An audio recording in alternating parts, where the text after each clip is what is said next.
All right, we're going to open our morning workshop at the Klickitat County Board of Commissioners. We have Commissioner Anderson online and Commissioner Christopher and Commissioner Zoller in the room. We will start with a Public Works update. Go ahead, guys. Okay. We have a couple things on your consent agenda. First is request for concurrence to award our white plastic edge line. This is a federally funded project.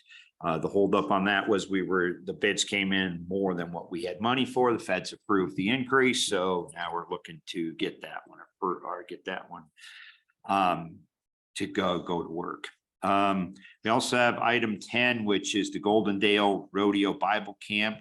They hold an annual event every year. They're requesting waiver requests. They've requested those every year. This year's a little different.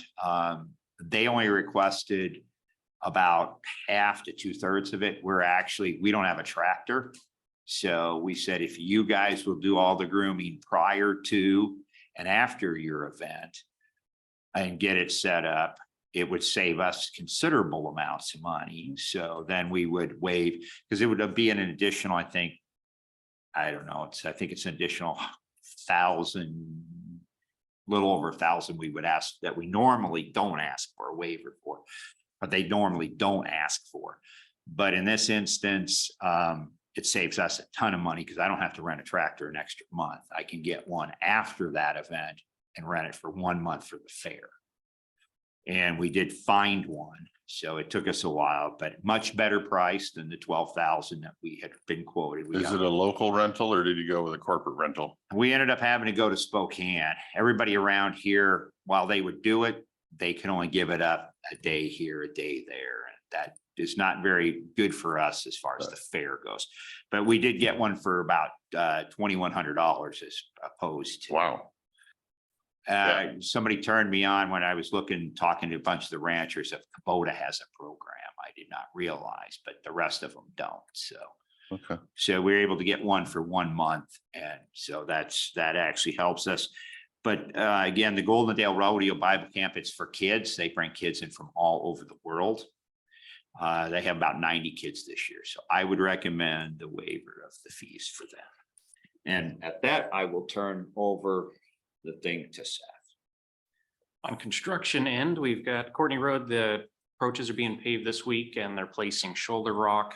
They're hoping to get the paint laid down, the striping done next week, and we'll just be addressing punch list items. Rock Creek Old Eight Bridge, we're starting to see submittals on that. They have not given us a start date yet, but that most likely end up being late August, September when they get out there. Slope flattening and our guardrail, we're having a pre-construction meeting tomorrow with a planned start for the 24th. And annual traffic counts in between projects. On the design end of things, white plastic edge lines, Jeff said, is on the consent agenda this afternoon. Curve warning signs and guidepost, we finally got permission to go to add from WashDOT. So we'll get a notice to contractor see you guys next week so we can finally get that one out after 8 months of arguing back and forth with that one. Data collection project, we're still working through the WashDOT process to get the contract set up for our consultant. Bickleton area paving project, construction documents are being drafted for that one. Sundale Old Highway 8, we're still waiting on DAP's concurrence on the archaeological report, and we will wait for that before we send out offer packets for right away. East Road Cattle Underpass, right away offers were mailed to landowners last week. Did you guys reach out to them and work with them before that to make sure nobody's got problems? Yeah. See, preliminary work continues on other upcoming projects. That's about it. Yeah, we always talk to before we bring it to you guys, but you're the only ones that have the authority to actually offer the money. I figured you had already had conversations and they're on board. I just wanted to double check. Yes. Maintenance projects, we're still working on base repair on Market Street in preparation of the overlay project Seth was talking about. West End, we're BSTing for white salmon this week. Upcoming facilities, we made the cuts in the parking lot. The asphalt staying in place or in the road. to remove later on this month. HVAC units, we're wrapping 2 more of the units this Saturday, so we don't interfere with the offices. And then we'll have 1 more unit to go, which is in a conference room. That one we will do during the week. We'll just close the conference room. Let's see, Pioneer Center is the same, jail roof is the same, Superior Court's same. Dispatch basement upgrades are complete. There is a new project coming, meeting with Heather next week to discuss. She has a granting for a permanent counting location. We have some ideas. I want to confirm with her before we bring it to the board to get your take on it. So we'll discuss that next week. Fairgrounds, or maybe the week after. Fairgrounds events, none of them at the fairgrounds. We have a couple events coming up on the courthouse lawn. Goldendale Pride event is next week. And then we have the Back to School Bash on August 5th. It is sponsored by the Nazarene Church. They will be asking for a waiver, the $25 waiver, because everything they do is they give stuff. They're not collecting any money or anything. Annex 4, everything is, the painting's done. Floor covering actually got pushed off another week because one of the contractor's employees got hurt. So he's out this week. So they can't do it till next week. Fuel Island's the same place. Sadis Pass, towers assembled, foundation excavation is complete. Now they got to start pouring the foundation. Other issues and some follow-up stuff. Maintenance tech. We lost one of our maintenance techs from facilities. We would like to hire one back because we are down on people. Thank you. Dallasport Water District. I was going to, the board probably saw the letter. Again, I want to stay out of this as much as I can, but the comment that PUD raised the rates and is proposing massive raise, I don't know where that's coming from. I was going to actually reach out to Ann and Teresa, if that's okay, and ask them where that's coming from, because the county raised the rates. It wasn't PUD. Make it sound like we don't oversee them at all. They can do whatever they want. That's really not the case. So if that's okay, I would do that. Yes, please. Are we, in the past, the PUD budget for that has just kind of been, here's our revenues and this is our expense, and there's no itemized breakdown. And I've always said I have a problem with that. Are we going to make sure that this year it gets here in time for us to actually look at it? The problem is that I can't do anything about, well, I guess we could renegotiate that. I don't want to touch that subject right now, but to answer when they updated the agreement, they made PUD has to turn in their budget to us by October 15th. Got it. Okay. So, right. I just, on October 15th, I want to detail. Yes, we will. No, we met with them this week to talk about a couple things. And then in the document I have, it has their budget up to, I want to say 2015, but I don't have a spreadsheet of that budget after 2015. Can you give me we'll get you longer, so I can see what it's done over the course of time? We will do that.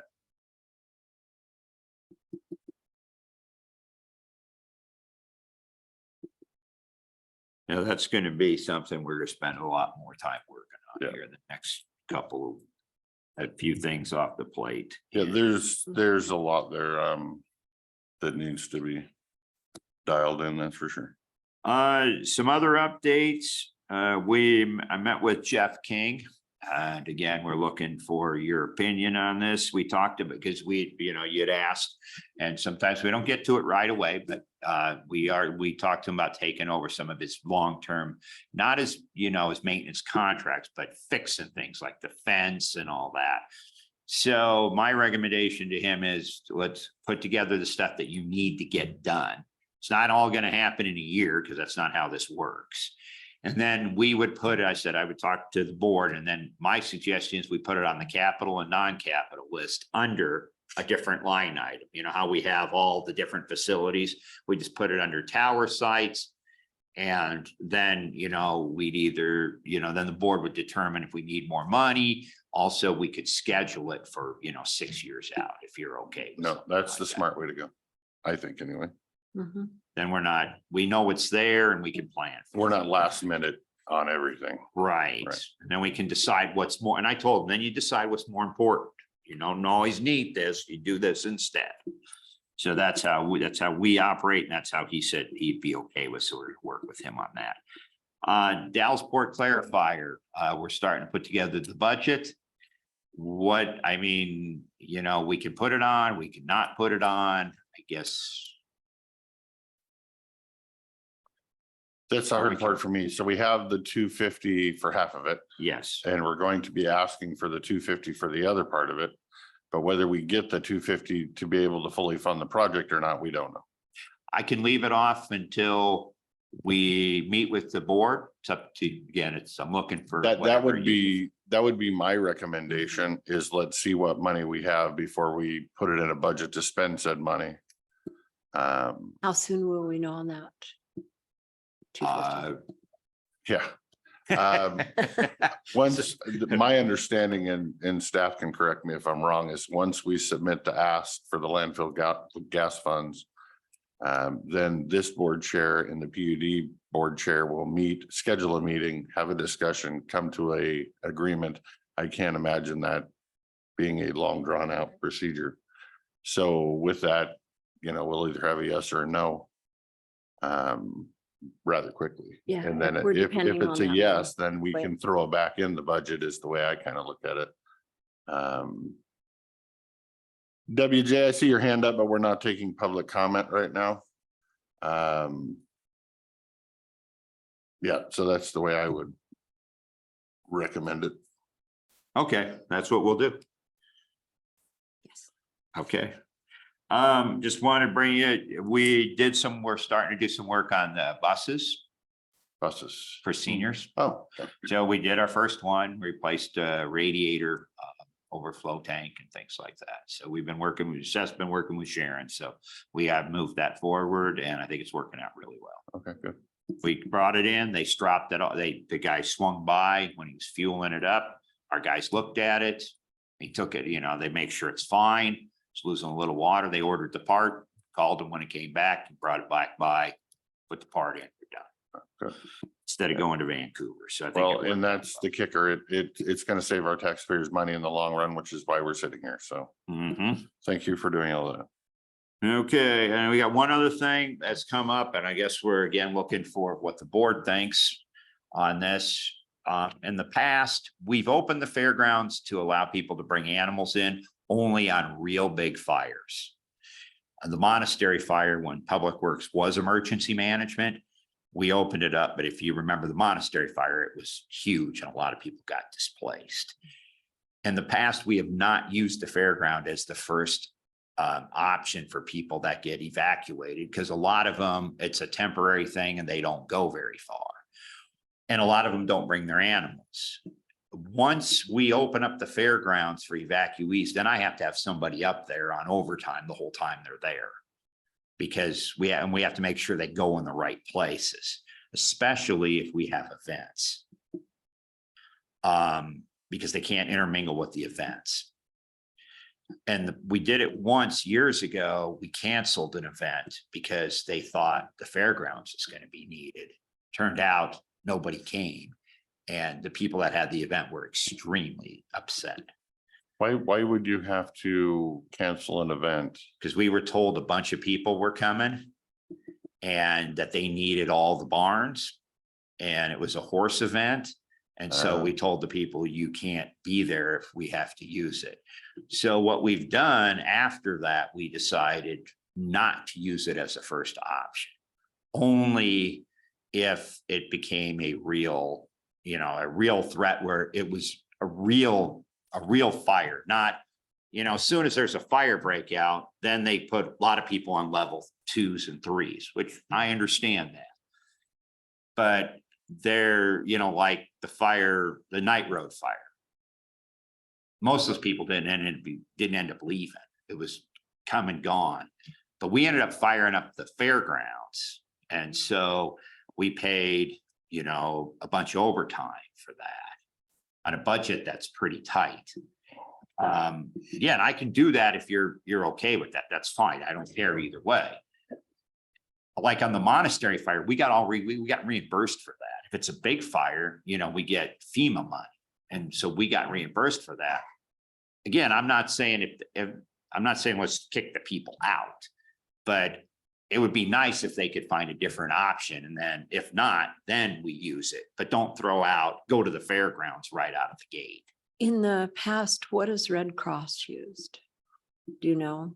Red Cross, it just depends. They've used the school. Okay, The monastery fire, they actually use the fairgrounds. okay. But a lot of fires, you know, they're really quick and they're over and the Red Cross doesn't set up at all. On a bigger fire, again, I understand. But the only reason I'm bringing this to it, because, you know, if we get a fire and all of a sudden we're in the, you know, the process of the fair, we need to be able to tell them something. And Well, and I appreciate that because we need a plan Mhm. that is, here's our first place, here's our second place, here's our third place. I don't like the idea if there's a horse event, we're kicking an event out. They've already pre-booked, they've pre-planned, they've had their own thing. So I don't like that, but we as a county have to have a place for people to go. And I understand you call it the Night Road fire, I'll call it the Cypress Creek fire. Right. Turned out to be not that big of a deal, but if that would have hopped the road and stayed in the timber, you know, 400 houses. Right. So it had the potential, and all those people up there that feel like they need to flee for their life, I'm not going to tell them, sorry, the county has no place for you.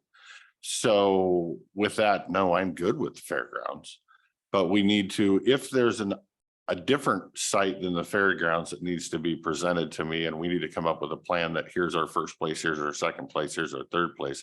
And if we can't come up with a second and third, or until then, my option would still be the fairgrounds, because I'm not going to tell the taxpayers they can't haul their animals out. No, that wasn't what I was. Right. No. Well, and we probably need to talk to Jeff King. I see a Jeff King hand raised. Go ahead, Mr. Jeff.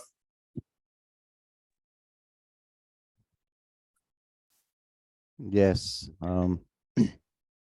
we need to distinguish between sheltering of animals and of people.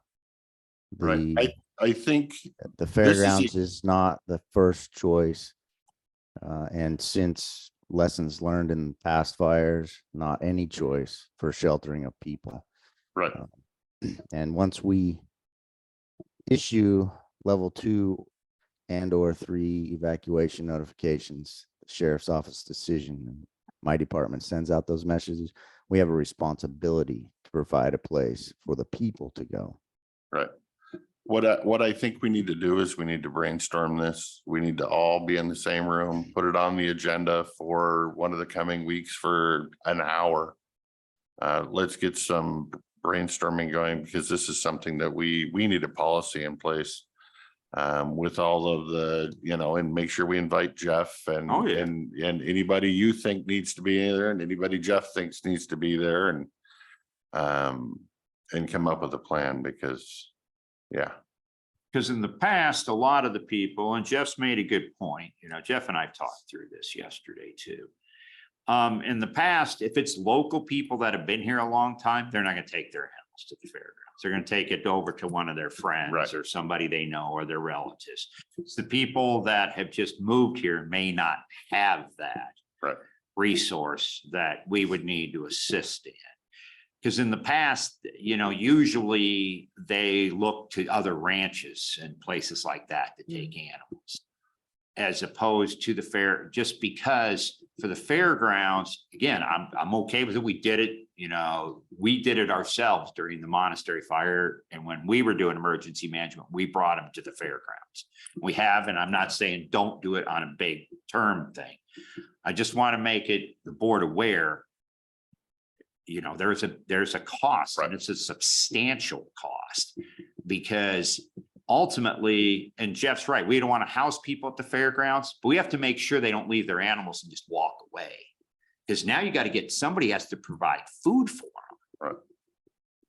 And if it's not a big fire, guess who's providing food? I'm looking at it. I would imagine all the people that have been here a long time have a friend or a colleague or somebody they can drop theirs off on. There's plenty of people like me out there that will open up the property. Yes. But not everybody has that. And when they're first fleeing, they need somewhere to go. So yes, we need to figure it out. We need a plan, and why we don't already have one is scary. But Yeah. I would say ASAP pronto on the agenda, just so we're not kicking this can down Right. the road until Well, it's going to be a fire year. yes, So, okay. bringing it to everybody's attention. Thank you. I do have a question since we're on fire. Okay. The fire that occurred out by me on Horseshoe Bend. I noticed that like during the fire, the road got gravelled. That's weird. Any idea? I mean, literally from fire end to fire end, gravel got put on the asphalt. I can answer That's that because- question. Signs up for motorcycle safety, and what was the purpose of that? Well, what happened is with all the traffic, and it was real hot, the road starts bleeding. Right, And to prevent the oil from going away, we sanded. got it. Okay. So that's what we did. That makes sense. I was wondering if it was the heavy truck traffic. It and the was, big it's water the chasers truck, and they whatnot. draws the oil out when it's hot. And so we sanded to protect. So you sand it to protect it and then go out afterwards and brush all the sand Yes, off. and then we'll clean up broom it and- off. Yeah, okay, interesting. That's a good answer. Yes, and that Um, request was made by the sheriff's office and fire command in unified command. Right, I just hadn't seen that before, so I figured it was to protect the road in some way, Mhm. whether it's from hot tires or whatever else. The only other question I had is we had discussion last week on whether we were gonna have discussions on the Dallasport wastewater contract. We were gonna have those discussions on a Tuesday or a Thursday.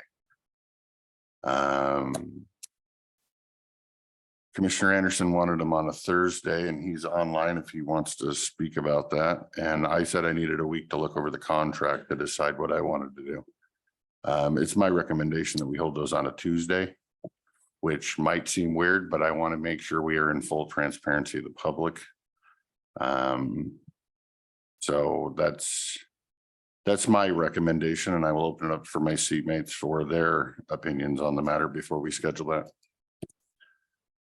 I'm fine holding it on a Tuesday if you want. You're the chair. Tuesday. Mhm. Any other questions of staff, Mr. Anderson? No, I'm just in favor of getting on the workshop agenda for the discussion regarding where we're gonna take animals. As soon as a fire pops, you see everybody up posting on Facebook, oh, we've got open spots. So I understand where Jeff's going, but that might not occur to everyone. So it would be nice to have a plan in place. Anything, Commissioner Zoller? No, I'm good. Okay. Get it on the agenda as soon as possible. How many people did we have show up when they opened it up? Are there any idea how many animals or? Yeah, we did have some animals. I think we had 2 sets of people. That's what I'd heard. And they didn't stay long. Right, and it's a transitional normally. Right. They're gonna transition because they don't want to stay there either. So they're gonna transition until they find somebody else on Facebook that has some land available and a room they can stay in, and then they're gonna move out. Right. It's just, I wanted to make sure, because there was a little bit of confusion that led to it. All of a sudden, the word got down to, there was a 4-H event there that we needed to cancel their event to let everybody in. And I'm like, well, no, let's back the canceling of the event up. Yeah. We have a bigger facility than that. They can go up by horse barn C and D because the 4-H was using A and B at that time. So, I mean, we could work around it. and We do. Well, there's livestock pens. Yeah. They can be all stuck in the arena. We got things. There's There's options, options yes. without canceling people that have already booked an event. Yes, so. there's still options. Again, I would like to get it worked out, and Jeff and I talked again about this.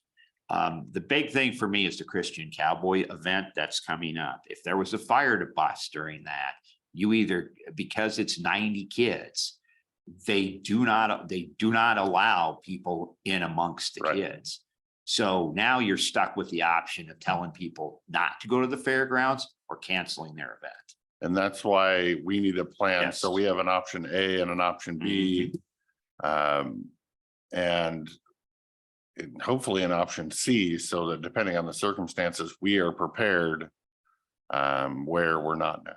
Yeah, and in that instance, I could probably still do something if we had to. We could corridor off the thing. But again, it just, letting you guys know Right. there is a cost to that. When you had that bigger fire, how many people did We had a with lot. animals?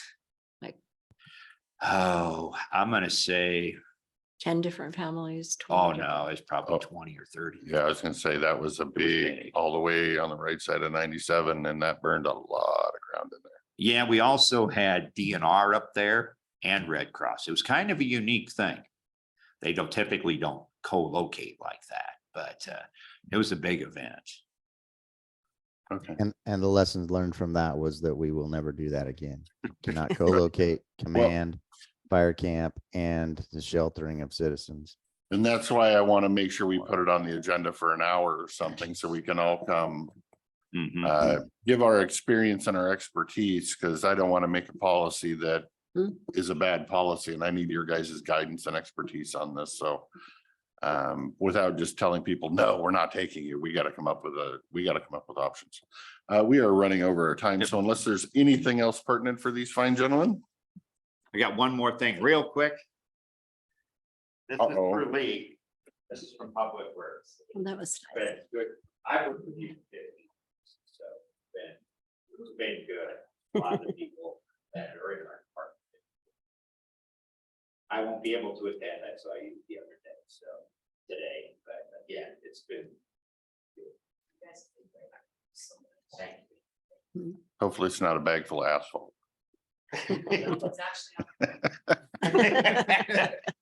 For those of you online that don't know, Lee is retiring and her last day is today, so Public Works was not on the mic right there, but they were just saying thank you to her for all her hard work. Debbie J, I see your hand up again, sir. We don't take public comment outside of public comment. I'm sorry, sir. You'll have to wait till public comment or reach out to me personally and I'll answer any questions you have. Moving on. Do we have Rob today at all? Oh, he stepped out.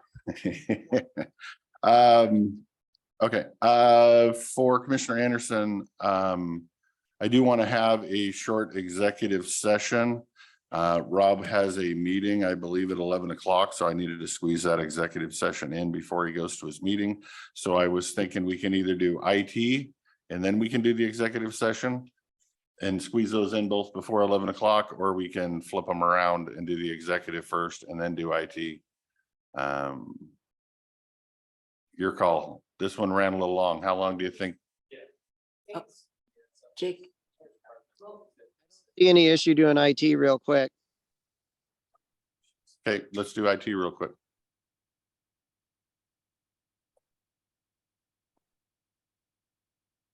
Sounds like it'll be a quick. yes. Yes, I hope so. Okay, so a few weeks ago, we talked about the contract with Right Systems. Commissioner Anderson had some questions about that, so we sent the questions to the vendor. And the questions have been answered. The questions and answered have been sent to all three of the board members. And this is supposed to be discussion about those, about that information. And what more do you want to know? I don't have anything. I'd like to hear from Jake about the answers you received, Jake. Yeah, it looked like the vendor was willing to change the proposal a little bit and the requirements of what they needed, so it'll save us some money. Because then we'll just, rather than having insurance on old equipment, we can now have just an old one on stock So if anything goes wrong, we can just hot swap it. And then I spoke with Randy this morning, and it looks like my questions, they made a change in the document with regards to the failover, but they only put it on for the ASA going to a fire. And Randy assured me that they will be doing that during the onboarding with our main firewalls as well. So with that assurance, I'm fine moving forward. And I'd like to thank Randy for all the time he spent working on this project. Thank you. I'm Thank good. you, sir. Mhm. The only question I have is for you. Do you feel comfortable with where this contract is? Yes. Okay. Yes. Very comfortable. Like I said in the email that I sent last week, we have outs. You know, if things go really south, we have outs. I don't expect things to, as a matter of fact, I expect a lot of good things from this contract. But if I'm completely wrong, we have a way to escape. Yeah. Okay. Okay. And it will be on next Tuesday's consent agenda. Okay. Okay. Good Thank enough. you. Thank you for your hard work, sir. Yep.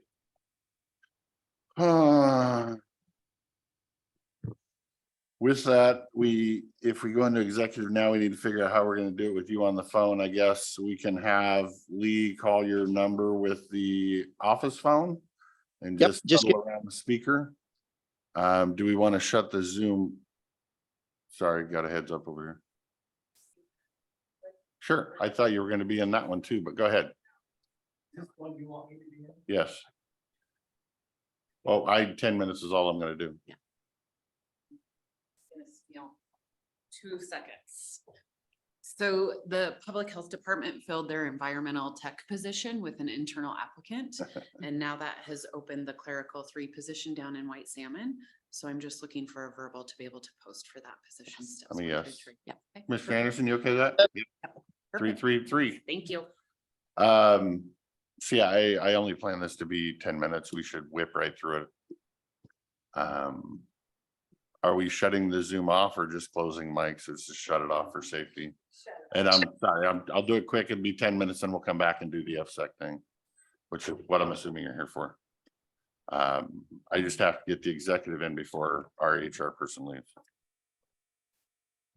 Yep. So we're going to go into executive session in accordance with RCW 42.30.110 paren 1 paren G to review the performance, discipline and qualifications of a public employee. We are going to go in for 10 minutes. So that would be, we will be coming back at 10:42, actually be 10:43 by the time people get out of the room.